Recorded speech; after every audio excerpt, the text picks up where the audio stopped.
하나님의 말씀 신약성경 요한복음 1장 6절입니다.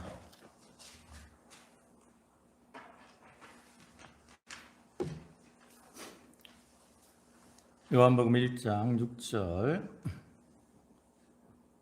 신약성경 페이지로는 142쪽입니다. 요한복음 1장 6절부터 8절까지 그리고 19절부터 23절까지 말씀입니다. 봉독하겠습니다. 하나님께로부터 보내심을 받은 사람이 있으니 그 이름은 요한이라. 그가 증언하러 왔으니 그 빛에 대하여 증언하고 모든 사람이 자기로 말미암아 믿게 하려 함이라. 그는 이 빛이 아니요 이 빛에 대하여 증언하러 온 자라. 19절입니다. 유대인들이 예루살렘에서 제사장들과 레위인들을 요한에게 보내어 내가 누구냐 물을 때에 요한의 증언이 이러하니라. 요한이 드러내어 말하고 숨기지 아니하니 드러내어 하는 말이 나는 그리스도가 아니라 한데, 또 묻되 그러면 누구냐 내가 엘리야냐 이르되 나는 아니라. 또 묻되 내가 그 선지자냐 대답하되 아니라. 또 말하되 누구냐 우리를 보낸 이들에게 대답하게 하라. 너는 내게 대하여 무엇이라 하느냐. 이르되 나는 선지자 이사야의 말과 같이 주의 길을 곧게 하라고 광야에서 외치는 자의 소리로라 하니라. 아멘. 할렐루야. 지난 한 주간은 날씨 초반에는 좀 겨울답지 않게 날씨가 따뜻하고 포근한 가운데 비도 많이 내렸고요. 또 어제부터는 또 눈도 내리고 날씨가 이렇게 갑자기 좀 많이 추워졌습니다. 이러한 날씨들 가운데 건강하게 잘 지내셨는지 모르겠습니다. 이렇게 날씨가 많이 추운 가운데 하나님께 예배하는 모든 성도와 가정에 하나님의 은혜와 축복이 함께 하시기를 주님의 이름으로 축원합니다. 오늘은 지난주에 이어서 요한복음 1장 6절부터 8절 그리고 19절부터 13절의 말씀을 보셨는데요. 그 중에 8절의 말씀을 보면 그는 이 빛이 아니요 이 빛에 대하여 증언하러 온 자라, 이렇게 말씀을 하고 있는데, 이러한 말씀들을 통해서 예수님의 증거자 세례 요한이라는 제목으로 함께 은혜를 나누고자 합니다. 우리가 12월을 보내면서 이제 성탄을 준비하게 되는데, 성탄을 앞두고 우리가 지난 시간에 우리가 섬기는 예수님, 이 땅에 오신 예수님은 어떤 분이신가에 대해서 살펴보았습니다. 바로 앞에 요한복음 1장 1절부터 5절까지의 말씀을 통해서 예수님은 근본적으로 어떤 분이시고 또 이 땅에 오실 때 어떠한 분으로 오셨는가에 대해서 살펴봤어요. 좀 간략하게 다시 한번 생각해 보면, 첫째로 예수님은 태초에 말씀이 되신다, 말씀으로 계신 예수님이다 그랬어요. 그래서 이와 같이 예수님이 말씀이 되시는 것은 하나님과 하나님의 뜻을 우리에게 알려주시고 또 성도를 구원하시려고 하는 하나님의 뜻을 성취하시고 또 하나님과 우리 사이를 회복시켜서 교통케 하시는 그러한 분이시기 때문에 말씀이라고 설명을 했고요. 두 번째로 예수님은 하나님이시라 그랬어요. 그래서 인성면에서는 우리와 똑같은 육체를 지니신 분이시지만 신성으로 볼 때는 완전한 하나님이 되시기 때문에 우리 모든 인간의 과거와 현재와 미래의 모든 죄를 다 담당하실 수 있는 분이 되신다라고 말씀을 드렸고요. 그다음에 세 번째로 예수님은 창조자가 되신다 그랬어요. 그래서 하나님이 천지 만물을 창조하실 때 말씀으로 창조하셨는데, 이같이 말씀으로 태초부터 하나님과 함께 하셨던 그러한 예수님께서는 하나님이 천지 만물을 창조하실 때 창조자가 되어서 하나님 곁에서 모든 만물들을 창조하는 이러한 사역을 담당하셨어요. 그래서 모든 만물이 예수 그리스도를 말미암지 않고는 된 것이 없다 그랬고, 또한 이와 같이 예수님은 창조자가 되시기 때문에 능력이 무한하셔서 우리의 모든 죄를 다 사하실 수 있고 또한 우리에 대해서 우리를 만드신 분이기 때문에 우리에 대해서 가장 잘 아셔서 우리가 연약하고 또 부족할 때 우리를 동정해 주시고 또 지금도 하나님 우편에서 우리를 위해 간구하심으로 우리를 도와주시는 그러한 분이 되신다라고 말씀을 드렸습니다. 이렇게 세 번째까지의 내용은 예수님의 어떤 근본적인 모습에 대해서 말씀을 하는 것이라면, 이제 네 번째와 다섯 번째는 그 이 땅에 오신 예수님의 목적과 관계가 있어요. 또 네 번째로 예수님은 생명이 되신다 그랬는데, 우리가 죄로 인해서 하나님과 이제 단절이 되었습니다. 그로 인해 이제 영원히 죽을 수밖에 없는 그러한 처지에 처했는데, 그러한 우리를 살리셔서 하나님과 연결함으로 우리에게 생명을 주시기 위해서 예수님이 생명으로 이 세상에 오신 것이고요. 근데 다섯 번째로 예수님은 빛이 되신다. 그래서 이렇게 죄를 범함으로 이제 빛을 잃어버리고 흑암 가운데서 참 냉랭하게 고통당하는 그러한 우리들에게 이제 빛을 비춰주시고 또 사랑의 온기를 회복시키시기 위해서 예수님이 빛으로 오셨다라고 말씀을 드렸습니다. 그런데 이처럼 예수님께서 이제 이 땅에 살아가는 자들에게 생명을 주시고 또 빛을 비춰주시려고 이 세상에 오셨는데, 그럼 예수님이 이 세상에 오셨을 때 사람들의 모습 또 반응은 어떠했느냐? 앞에 5절을 보시면 빛이 어둠에 비치되 어둠이 깨닫지 못하더라 그랬어요. 또 뒤에 11절을 보면 자기 땅에 오매 자기 백성이 영접하지 아니하였으나 이렇게 말씀을 합니다. 이러한 말씀과 같이 사람들은 빛으로 오신 예수님, 또 생명을 주러 오신 예수님을 알지 못했고, 그러므로 예수님을 영접하지도 않았어요. 그래서 하나님께서는 이처럼 예수님에 대해서 알지도 못하고 깨닫지 못하고 영접하지도 않는 그러한 자들에게 이제 예수님을 알려주시고 깨우쳐 주시고 또 그를 통해서 그들로 예수님을 영접케 하시려고 증거자를 보내셨습니다.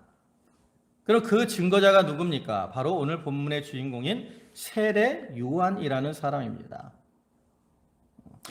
우리가 교회를 이렇게 좀 오래 다녀보신 분들은 이 세례 요한에 대해서는 어느 정도 잘 알고 있을 것이라고 생각을 합니다. 또 세례 요한은 사가랴라고 하는 제사장의 아들로서 예수님보다 6개월 먼저 세상에 와서 예수님을 증거한 이러한 사람이죠. 그래서 이러한 세례 요한은 오늘날 그 그리스도 또 그리스도의 복음을 증거해야 되는 우리를 예표하는 것이라고 할 수 있습니다. 즉 세례 요한이 예수님에 대해서 증거한 것처럼 오늘날 우리들도 이렇게 성탄을 맞이하면서 이 땅에 오신 예수님을 사람들에게 증거해야 하는 거죠. 아까도 말씀드렸지만 예수님이 오실 때 그 세상 사람들은 예수님을 알지 못하고 깨닫지 못하고 그로 인해 예수님을 영접하지 못한 것처럼 오늘날에도 많은 사람들이 예수님을 바로 알지 못하고 그래서 예수님을 영접하지 못하고 또 어두운 가운데 멸망 가운데로 이렇게 걸어가고 있어요. 그렇기 때문에 우리가 그러한 예수님을 증거해야 된다라는 거죠. 그래서 오늘 이 시간 본문의 말씀을 통해서 그 예수님의 증거자로서의 사명을 감당한 세례 요한의 모습을 살펴보고 우리도 세례 요한과 같이 어둠 가운데 살아가는 자들에게 빛이요 생명이 되시는 그 예수님을 증거함으로 그들을 빛으로 또 생명으로 인도하는 이러한 성도들이 다 되도록 해야 되겠습니다. 이제 본문을 보시면 세례 요한에 대한 사역이 쭉 나타나는데요. 그러한 세례 요한의 사역을 보면 먼저 하나님께서 그를 예수님의 증거자로 세우셨다라는 것을 우리가 볼 수 있습니다.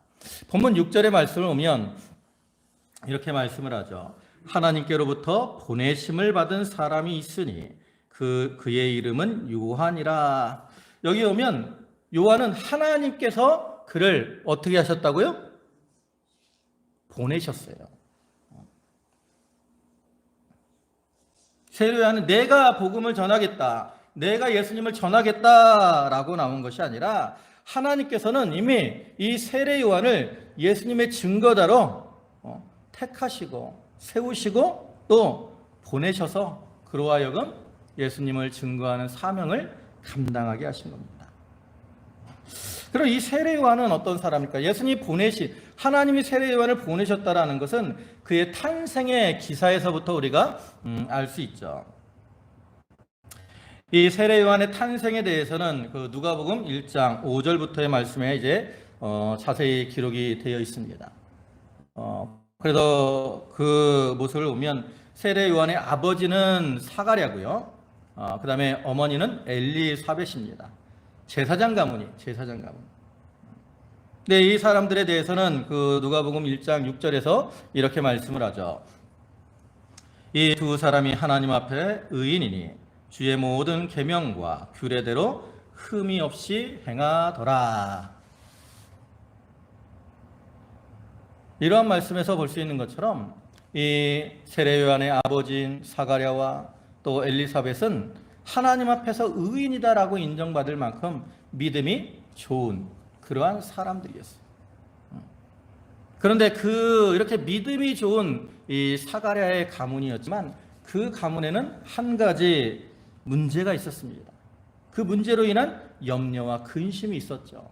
그게 뭐냐? 바로 그들에게 자녀가 없다라는 거예요. 자녀가. 근데 이 이스라엘에게 있어서 이 자녀가 없다라는 거, 그것은 어떤 의미에서 하나님의 저주로 여겨졌기 때문에 참으로 수치스럽고 부끄러운 이러한 일로 생각이 됐어요. 그래서 이 사가랴와 엘리사벳은 그 자녀를 얻기 위해서 아마 기도를 많이 했던 것 같아요. 그럼에도 하나님이 자녀를 주시지 않았고 그들은 이제 나이가 늙을 때까지 자녀가 없었습니다.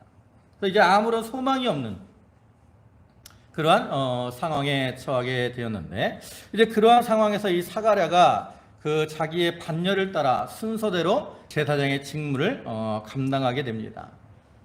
그래서 성전에 들어가서 이제 등에 불을 밝히고 또 진설병을 진설하고 하는 이러한 일을 감당하는데, 그때 이제 하나님의 사자가 이 사가랴에게 나타나서 아들을 낳을 것이다라고 예언을 해요. 그것이 이제 13절 말인데, 누가복음 1장 13절 보면 천사가 그에게 이르되 사가랴여 무서워하지 말라. 너의 간구함이 들린지라. 내 아내 엘리사벳이 내게 아들을 낳아 주리니 그 이름을 요한이라 하라. 그들이 이렇게 너의 간구함이 들렸다라는 것은 이제 아들을 낳기 위해서 기도를 많이 한 거잖아요. 근데 하나님 그러한 간구함을 이제 들으시고 그들에게 자녀, 아들을 주실 것이다 라고 말씀하신 거죠. 그리고 이어서 또 이 천사는 이 세례 요한이 감당할 그러한 사역에 대해서도 예언을 하죠. 그것이 이제 15절부터인데요. 15절부터 보면 이는 그가 주 앞에 큰 자가 되며 포도주나 독한 술을 마시지 아니하며 우태로부터 성령의 충만함을 받아 이스라엘 자손을 주 곧 그들의 하나님께로 많이 돌아오게 하겠음이라. 그가 또 엘리야의 심령과 능력으로 주 앞에 먼저 와서 아버지의 마음을 자식에게 거스리는 자를 의인의 슬기에 돌아오게 하고 주를 위하여 세운 백성을 준비하리라 그랬어요. 이와 같이 세례 요한이 엘리야의 심령과 능력으로 주 앞에 먼저 와서 주의 백성들을 준비하게 하는 이러한 사명을 감당하게 하신다 그랬어요. 그래서 이 엘리야의 심령이라는 것은 뭐냐면 구약 시대 이 엘리야 선지자가 하나님을 떠난 이스라엘 백성들로 하여금 회개할 것을 촉구한 것처럼 이 세례 요한도 이제 예수님 전에 와서 이 회개의 세례를 베풀고 그를 통해서 백성들로 하여금 이제 예수 그리스도를 영접하게 하는 그러한 사명을 감당할 것을 알려주신 거죠. 그래서 이러한 이제 천사의 말과 같이 엘리사벳이 잉태하여 아들을 낳았는데 그게 바로 이 세례 요한입니다. 그래서 이 세례 요한은 태어난 이후에 자라나면서 심령이 강해졌고요. 이스라엘에게 나타나기까지 이제 빈들에 거하고 그러다가 때가 되면 이제 백성 앞에 나와서 주님을 증거하게 되는데, 우리가 이러한 모습에서 볼 수 있는 것처럼 하나님께서는 그 예수님을 증거하기 위해서 세례 요한을 이와 같이 준비시키셨다라는 거예요. 그리고 때가 되니까 그를 부르셔서 예수님을 증거하는 자로서의 사명을 감당하게 하셨는데, 그와 같이 하나님께서는 오늘날에도 예수 그리스도를 증거하는 복음의 증인으로서 우리를 부르셨다라는 거예요. 그리고 우리로 하여금 예수님을 증거하는 사명을 감당하도록 하신 거죠. 그렇기 때문에 우리의 이 사명은 어떤 나의 기분이나 감정, 또 뭐 나의 뜻, 이런 것들을 따라 행하는 것이 아니라 전적으로 하나님께서 나에게 맡기신 줄 알고 그 일을 잘 감당해 나아가야 된다는 거예요. 여러분 한번 생각을 해보십시오. 세례 요한이 예수님을 증거하는 일이 쉬웠겠는가 어려웠겠는가?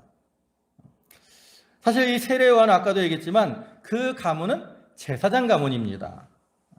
그렇기 때문에 그는 가만히 있어도 제사장으로서의 자라나면 직무를 감당하면서 사람들에게 존경을 받고 살 수 있는 그러한 위치였어요.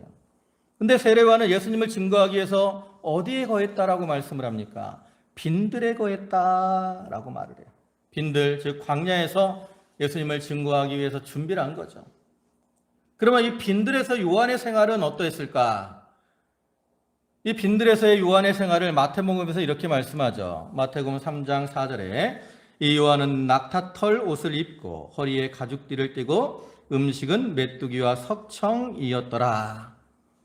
이와 같이 요한은 빈들에 거하면서 낙타털 옷과 옷을 입었고요. 또 음식으로는 뭘 먹었어요? 메뚜기와 석청을 먹었습니다.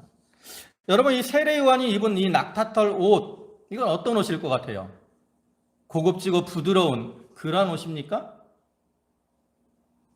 분명히 이 옷은 거칠고 투박한 그러한 옷이라고.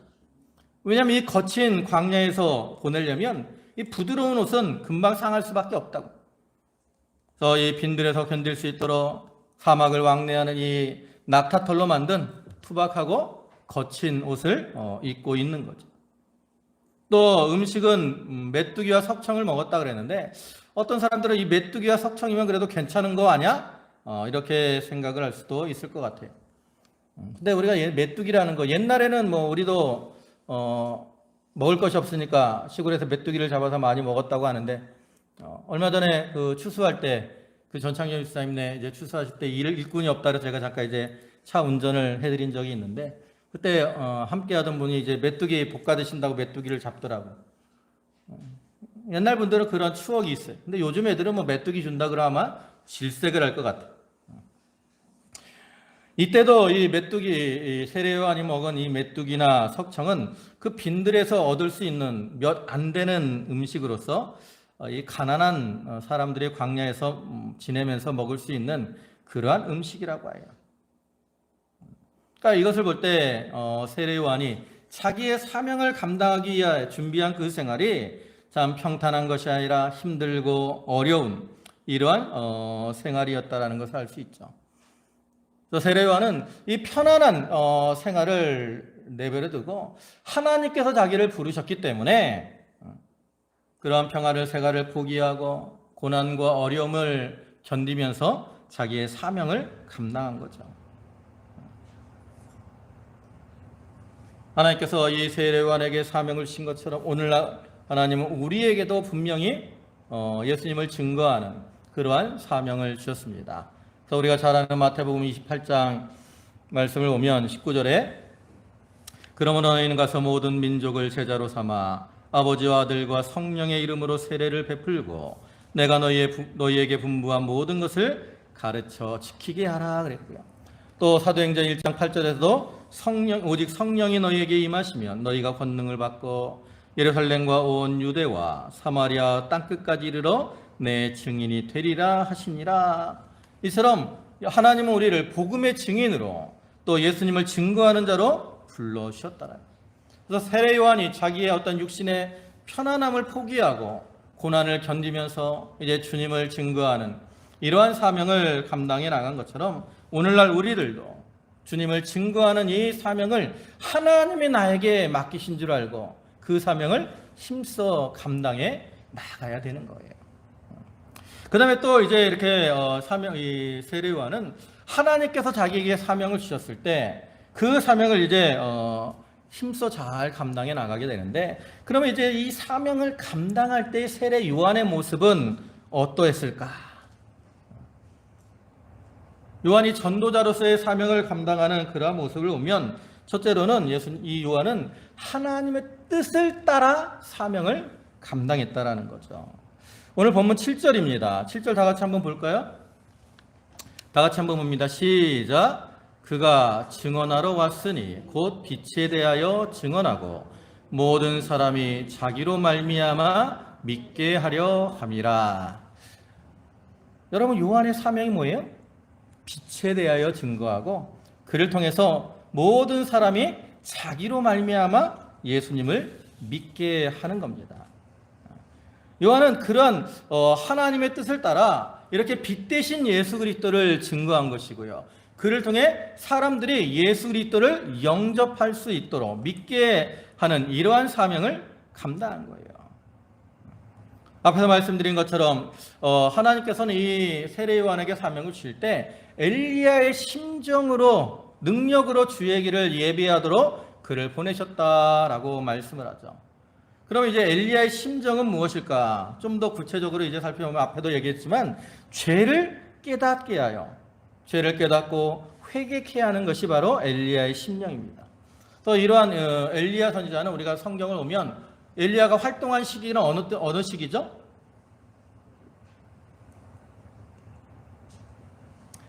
이 엘리야 선지자는 북이스라엘에서 활동한 선지자인데요. 엘리야가 활동했을 때 북이스라엘의 왕은 아합 왕입니다. 근데 이 아합 왕은 북이스라엘 왕 중에 가장 악한 왕 중에 하나죠.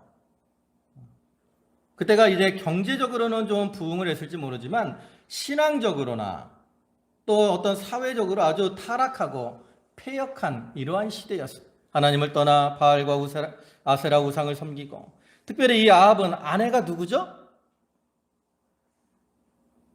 여러분, 아합 왕의 아내가 누구예요?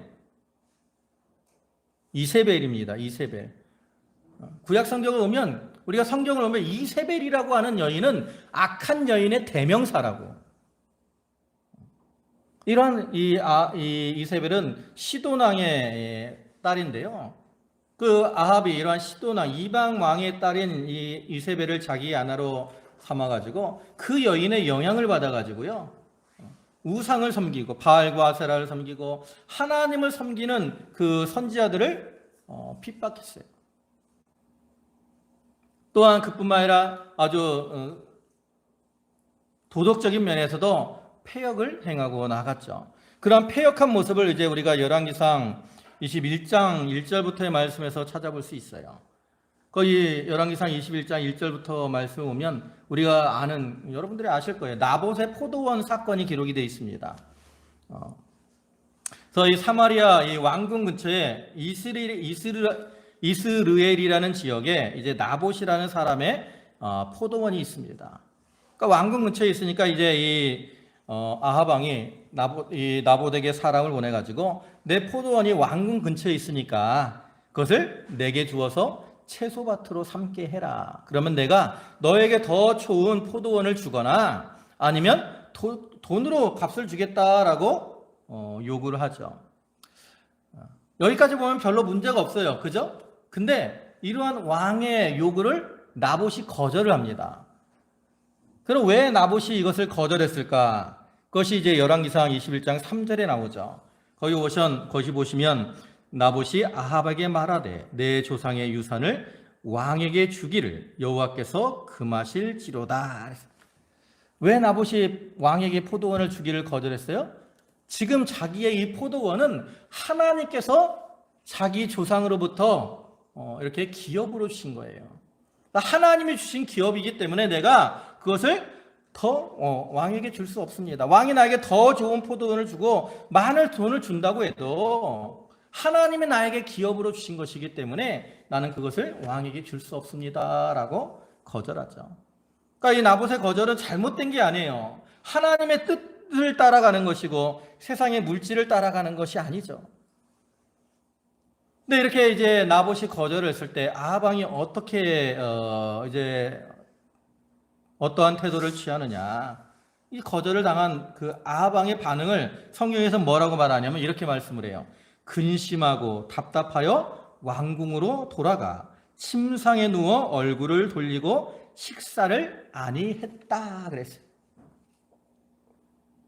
아합 왕은 자기가 왕으로서 요구를 했는데 이 나봇이 그걸 거절하니까 이제 막 근심하고 답답해. 그리고 이제 마치 삐진 것처럼 밥도 안 먹고 얼굴을 침상에 돌리고, 삐진 아이들 그러잖아요. 삐지면 지방에 가서 누워가지고 입을 팍 뒤집어 쓰고 엄마가 밥 먹어 그래도 안 먹어. 딱 삐진 그러한 아이의 모습을 이 아합 왕이 보이고 있죠. 그러니까 그러한 모습을 보면 이세벨이 이제 이 아합 왕에게 와서 묻습니다. 왕이여, 왜 그렇게 식사도 안 하고 이렇게 침상에 누워 계십니까? 그러니까 이제 아합 왕이 자기의 있었던 이 나봇과 있었던 일을 이세벨에게 고하죠. 그러니까 이세벨이 이제 그 아합 왕에게 내가 왕에게 포도원을 드리겠습니다라고 하고 이제 괴계를 써요. 그렇게 왕의 이름으로 이제 나봇과 한 성읍에 거하는 장로들과 귀족들에게 편지를 보내서 거짓 증인을 세워서 나봇을 참소하게 하죠. 그래서 이제 나봇이 참소를 당해서 억울하게 죽임을 당하게 되고, 그 다음에 아합은 그 나봇의 포도원을 취하는 거예요. 이러한 모습에서 볼 수 있는 것처럼 이 아합 시대는 참으로 죄악이 관영한 이러한 시대였어요. 그렇기 때문에 이제 하나님은 엘리야를 통해서 그러한 죄악을 책망하시고 또 3년 반의 기근을 내리셔서 그를 징계하시고 그를 통해 이제 회개하고 돌이키도록 권고하신 거예요. 근데 그와 같이 예수님이 오실 때 그 이스라엘의 백성들의 모습이 그 아합 왕 시대와 같이 죄악이 관영한 이러한 시대였다라는 거죠. 그렇기 때문에 하나님께서 이제 세례 요한을 통해서 그 죄악 가운데 있는 이 유다 백성들을 책망하시고 이제 그들로 하여금 회개케 하고 이제 주님을 영접함으로 빛 가운데로 돌아올 수 있도록 권고를 하신 거예요. 근데 이렇게 우리가 알아야 될 것은 죄를 책망하고 회개케 시키는 것이 결코 쉬운 것이 아니라는 거죠. 엘리야도 자기의 사명을 감당하려고 이제 그 바알의 선지자 450명과 또 아세라 선지자 400명과 갈멜산에서 대결하잖아요. 하늘에서 이제 불이 내려서 엘리야가 승리하게 되고 그 우상의 선지자들을 다 죽였지만 이세벨이 그 소식을 듣고 엘리야를 죽이려고 그랬대요. 그래서 엘리야가 그로 인해 이세벨의 손을 피해서 이제 부엘세바로 도망가는 이러한 신세가 되기도 했어요. 여러분 세례 요한도 마찬가지입니다. 이제 누가복음 3장을 보면 세례 요한의 그 사역을 감당하기 위해서 죄악 가운데 있는 이 유다 백성들을 향해서 독사의 자식들아라고 책망하시면서 장차 올 하나님의 진노를 피하기 위해서 회개에 합당한 열매를 맺으라 그러죠. 특별히 이 세례 요한은 그 당시에 분봉왕인 헤롯 왕을 책망을 합니다. 그 모습이 이제 누가복음 3장 19절과 20절에 나오죠. 왜 책망을 했어요? 그의 동생 아내 헤로디아의 일과 그랬어요.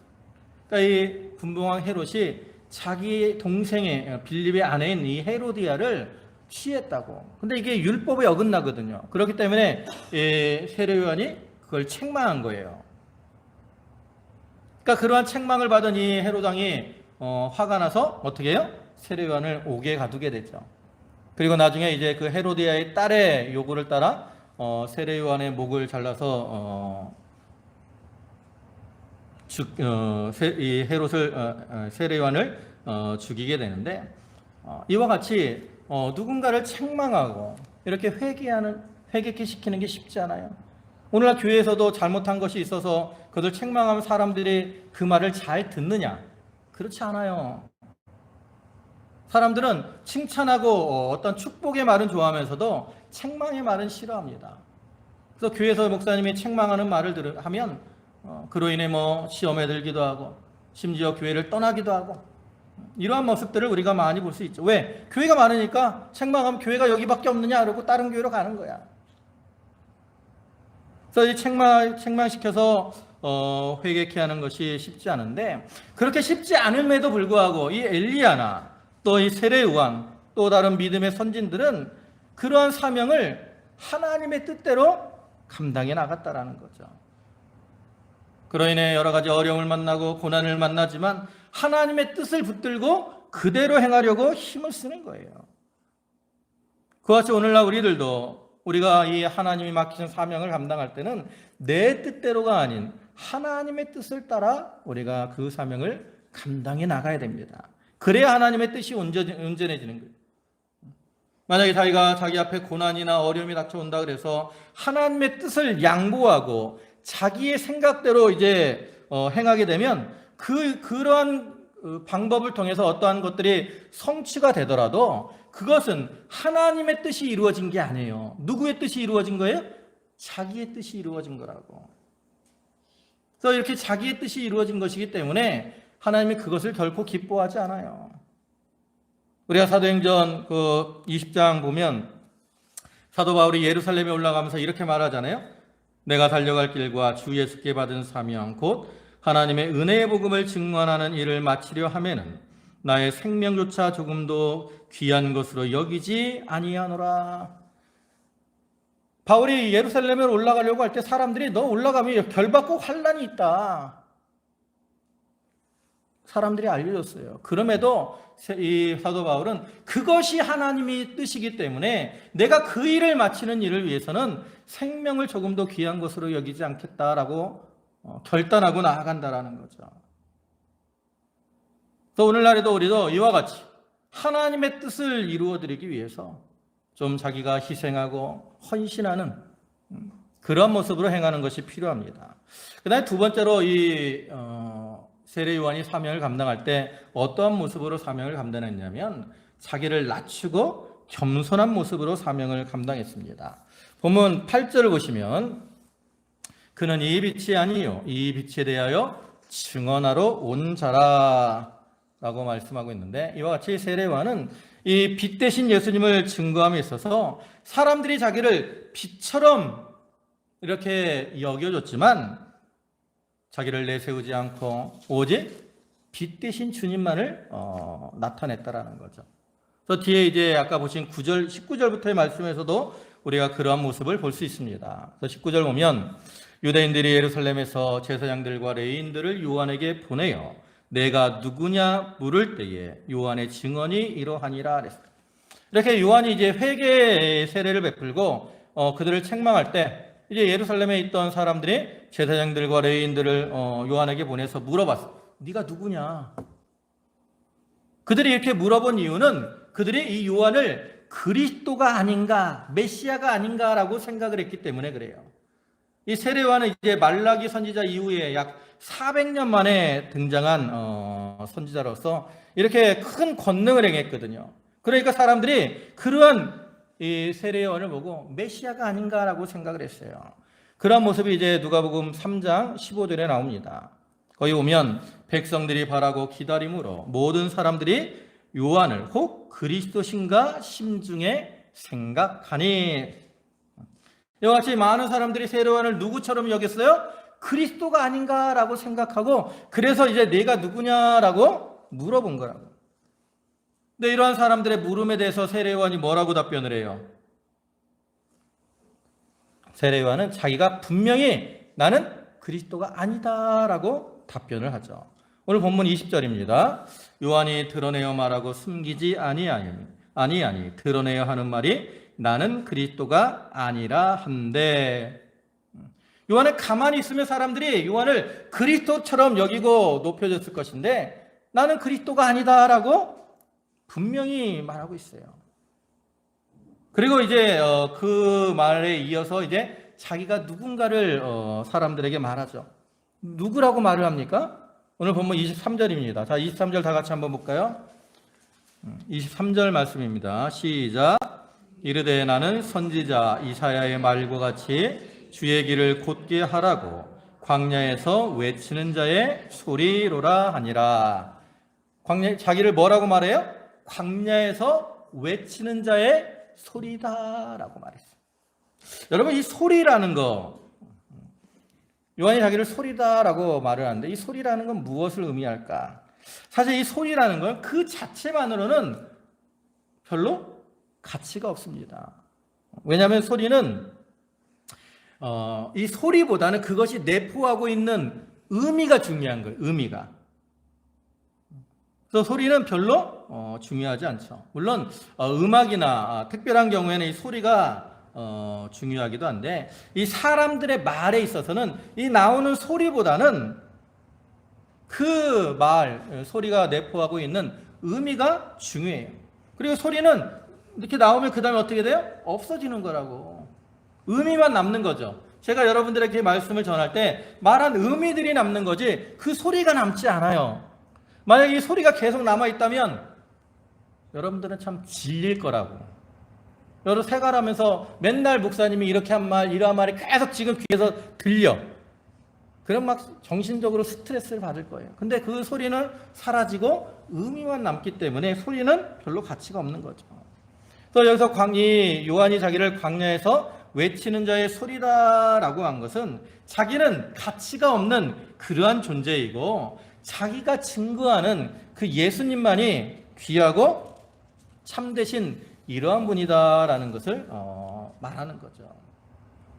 그뿐만 아니라 또 뒤에 이어지는 26절부터 말씀을 보면 요한이 대답하되 나는 물로 세례를 베풀거니와 너희 가운데 너희가 알지 못하는 한 사람이 섰으니 곧 내 뒤에 오시는 그이라. 나는 그의 신발끈 풀기도 감당하지 못하겠노라. 요한은 자기를 낮추되 이제 자기는 예수님의 신발끈을 풀기도 감당치 못할 사람이다라고 말하죠. 여기 신발끈을 풀어준다라는 것은 원래 주인이 외출을 했다 돌아오면 종들이 그 왕의 그 주인의 신발을 벗기기 위해서 풀어주는 그런 모습을 말하는 건데 이 요한은 자기가 이 종의 위치에도 서지 못할 만큼 참 비천한 자다라고 말하죠. 또 참으로 이 세례 요한은 하나님의 보내심을 받아서 예수님을 증거하되 이렇게 자기를 지극히 낮추고 겸손한 모습으로 증거했고 요한은 오직 예수님이 존귀케 되는 것으로 인해서 기뻐했어요. 그래서 그는 예수님을 존귀케 하기 위해서 자기의 제자들이 예수님께 가는 것도 기뻐합니다. 또 뒤에 35절 보면 그 또 이튿날 요한이 자기 제자 중 두 사람과 함께 섰다가 예수께서 건의심을 보고 말하되 보라 하나님의 어린 양 이로다. 두 제자가 그의 말을 듣고 예수를 따르거늘 그랬어요.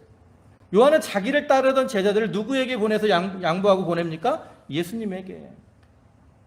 대부분의 사람들은 사람들이 자기를 따르고 자기를 인정해주고 높여주는 걸 좋아하지만 세례 요한은 자기가 높아지는 것보다 예수님을 알아주고 예수님을 인정하고 예수님이 높임받는 것을 좋아해서 자기 제자들이 예수님께 가는 것도 기뻐해요.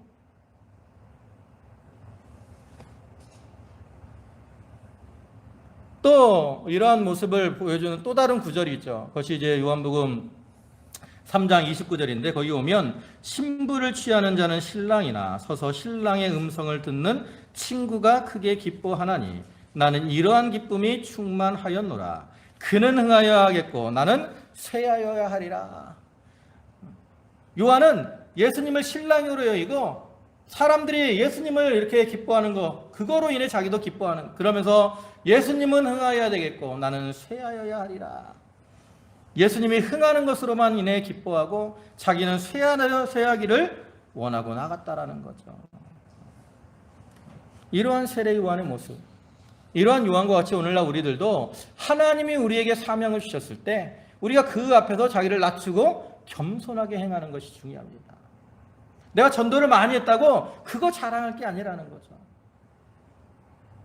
하나님은 교만한 자를 물리치시고 겸손한 자에게 은혜를 주시는 분이라 그랬기 때문에 우리가 겸손하게 행하면 하나님께서 그러한 자와 함께 하시고 그러한 자를 도와주셔서 하나님의 일이 잘 되게 해 주시는 겁니다. 이제 말씀을 마무리하겠습니다.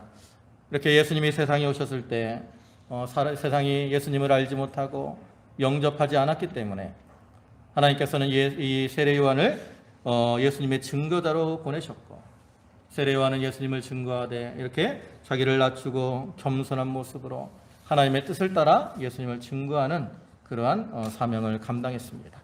그래서 그러한 요한이었기 때문에 예수님께서도 세례 요한에 대해서 여자가 낳은 자 중에 세례 요한보다 큰 자가 없다라고 인정을 해주셨다라는 거죠. 그래서 오늘날 우리들도 이 세례 요한과 같이 자기를 낮추고 겸손한 가운데 이제 주님을 힘써 증거하는 이러한 자들이 되도록 해야 되겠습니다. 이제 다가오는 성탄을 맞이하면서 이렇게 예수님을 세상에 전함으로 어둠 가운데 있는 그러한 자들을 빛으로 인도하고 또 그들의 생명을 구원하는 이러한 사명을 잘 감당해 나감으로 하나님의 뜻을 이루어드리고 그를 통해 하나님의 칭찬과 또 상급을 받는 그러한 성도들이 다 되시기를 주님의 이름으로 축원합니다. 아멘. 기도하시겠습니다. 전능하신 아버지 하나님 감사합니다. 이 땅에 생명으로 빛으로 오신 주님, 그러나 자기 땅에 예수님이 빛으로 생명으로 오셨지만 어둠이 알지 못하고 사람들이 예수님을 영접하지 아니하였다 했습니다. 하나님께서 그러한 자들을 불쌍히 여기셔서 이제 예수님의 증거자로 세례 요한을 부르시고 그를 통해 빛 대신 예수님을 증거하게 하셨을 때 세례 요한은 이렇게 하나님의 뜻을 따라 빛을 전하며 그를 통해 사람들을 구원하는 사명을 감당했고 또 오직 그는 흥하여야 하겠고 나는 쇠하여야 하리라 하면서 주님만을 높이고 자기는 낮추며 온유하고 겸손한 그러한 심령으로 이 사명을 감당해 나갔습니다. 아버지 하나님, 오늘날 하나님께서도 우리에게도 이 세례 요한과 같이 예수님의 증거자로서의 사명을 주셨사오니 저희가 하나님의 뜻을 따라서 온유하고 겸손한 심령으로 이 사명을 잘 감당해 나아가므로 하나님을 기쁘시게 하며 또 어둠 가운데 죽어가는 생명들을 구원하는 그 일을 감당해 나아가게 해 주시옵소서. 주여, 오늘도 새날을 주시고 귀한 안식일을 허락하시고 저희를 주님 전으로 불러주셨사오니 감사를 드립니다. 저희 성도들 감사함으로 주님께 예물을 드렸사오니 그 바치는 손길과 심령을 기억하여 주시고 하늘의 신령한 것과 땅의 기름진 것으로 저들에게 충만케 채워 주시옵소서. 감사하오며 예수님의 이름으로 기도 올리옵나이다. 아멘.